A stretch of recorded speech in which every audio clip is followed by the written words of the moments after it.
Good morning student.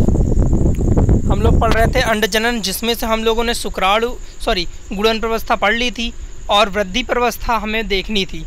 ध्यान दीजिएगा, यह अवस्था बहुत लंबी होती है। अंडाणु मात्र कोशिका अंडाणु जनन कोशिका या उगोनियम में विभेदित होकर वृद्धि प्रवस्था में प्रवेश करती है। ध्यान देना, कौन सी प्रवस्था में? वृद्धि प्रवस्था में। कब से? उगेनियम में विभेदित होकर। ठीक है, अंडाणु जनन कोशिका या उगेनियम में विभेदित होकर। तो आगे देखिए, में प्रवेश करती है। यह अधिक मात्रा में पोषक पदार्थों को संचित करके आकार में वृद्धि कर लेती है। यानी पोषक पदार्थों को अत्यधिक मात्रा में अपने पास रखेगी और आकार अपनी बढ़े कर लेगी। इसे पूर्ण अंडाणु कोशिका या प्राथमिक ऊसाइट प्राइमरी ऊसाइट कहते हैं। देख लीजिए बच्चों, गुणन प्रवस्था कल आपने देखी थी, सूत्री विभाजन हुआ था। इसमें से 4 बनी है, 4 में से प्रत्येक है ना, प्रत्येक 4 बनाएगी। ये देखिए 2n टाइप, ये थी वृद्धि प्रवस्था। वृद्धि प्रवस्था में अंडक है, ये अंडक है। अंडक में ये यहाँ पर बहुत ज़्यादा समय लेती है वृद्धि प्रवस्था में। अब आगे देखिएगा नीचे, ये है परिपक्वन प्रवस्था।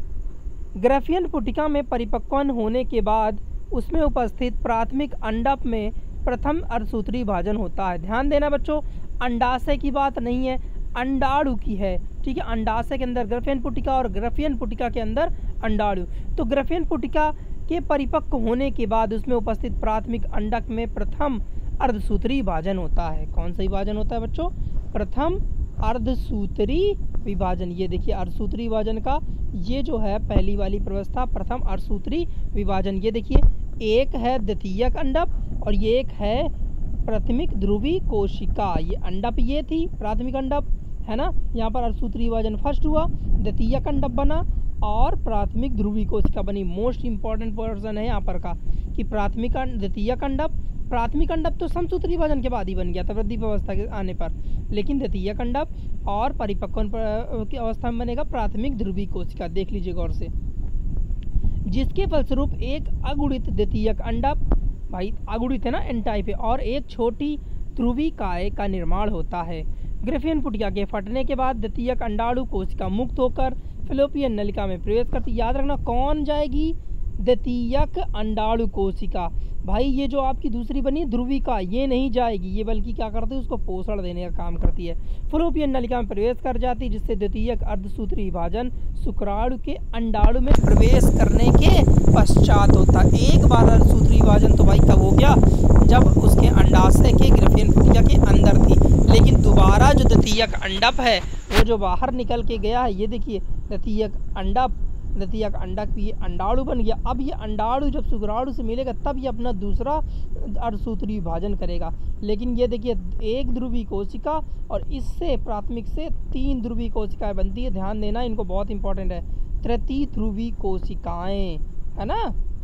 प्रथम द्वितीय ये हो गई और तृतीय ये। अच्छा फिर से समझिए फिगर, बहुत अभी कंफ्यूज ना हो जाइएगा। देखिए ये थी आपकी अंडाणु कोशिका, एक कोई भी अंडाणु कोशिका थी, है ना, उससे कोई मतलब नहीं है। एक अंडाणु कोशिका है अंडाशय के अंदर, उसके मतलब अंडाशय, उसके अंदर ग्राफियन पुटिका, ग्राफियन पुटिका के अंदर अंडाणु और समसूत्री विभाजन करेगी और ये बनाएगी एन टाइप। तो अब उससे कोई मतलब नहीं है। हर एक यहाँ पर चारों बना सकती थी, लेकिन अब हम एक ही को आगे लेके चलेंगे। ये बनी प्राथमिक अंडक। प्राथमिक अंडक क्या करेगी? एक तृतीयक अंडाणु बनाएगी अंडक और एक बनाएगी क्या?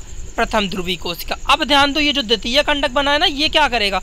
ये बनाएगा एक अंडाणु और एक द्वितीयक ध्रुवी कोशिका। ये देखिए, ये यहाँ से आएगी, ऊपर से आएगी द्वितीयक ध्रुवी कोशिका, है ना, और ये 2 बना लेंगी तृतीयक ध्रुवी कोशिकाएं। इस प्रकार से ये ध्रुवी कोशिकाएं बनेगी और ये अंडक बनेगा। ओके बच्चों, अच्छे से नोट कर लीजिएगा, ठीक है, समझ लीजिएगा। Thank you.